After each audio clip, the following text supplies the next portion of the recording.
இன்னைக்கு காலையில எங்க அப்பா சந்தையில மீன் வாங்கிட்டு வந்தாச்சு. இந்த மீனோட பேரு துப்பாலன்னு சொல்லுவாங்க. நான் கரெக்ட்டா சொல்றேனான்னு எனக்கு தெரியல.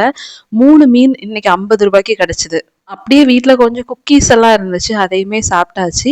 இன்னும் கொஞ்சம் ஸ்வீட்ஸ் எல்லாம் இருந்துச்சு. இங்க எல்லாம் சுகர் பேஷண்ட்னால நான் எப்பவாச்சும் வந்தா தான் இதெல்லாம் ஓப்பன் பண்றதே. முன்னாடியெல்லாம் நானும் எங்க அக்காவும் கரெக்ட்டா பங்கு வச்சு சாப்பிடுவோம். இப்ப அவளோட பொண்ணு.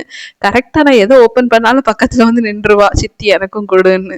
ஸ்வீட்ஸ் எல்லாம் அவளுக்கு ரொம்ப குடுக்க மாட்டோம். அப்படியே குடுத்தாலும் சின்ன பீஸ் தான் குடுப்போம். இப்ப அவ ரொம்ப ஆசைப்பட்டான்னு கையில சும்மா குடுத்துருக்கேன் அவ்வளோதான். அதுக்கே மேடம்க்கு அவ்ளோ சந்தோஷம். அவகிட்ட விளையாண்ட்டு இருந்த அந்த கேப்ல எங்க அம்மா மீன் கறி வச்சே முடிச்சாச்சு. கூடவே அவியலும் பண்ணிட்டாங்க. எங்க வீட்ல வாரத்துல 7 நாள்னா 5 நாளுமே அவியல் இருக்கும். அதுக்கப்புறம் அப்படியே நானும் இவளும் சின்னதா ஒரு வாக்கிங் கிளம்பிட்டோம். யாராவது வெளிய கூட்டிட்டு போனா மேடம் ரொம்ப ஜாலியா இருப்பாங்க. பாத்தீங்களா? டான்ஸ் எல்லாம் ஆடுறாங்க. அப்படியே மதியானம் நல்லா சாப்பிட்டாச்சு. நெக்ஸ்ட் வீடியோல பார்க்கலாம். பாய்.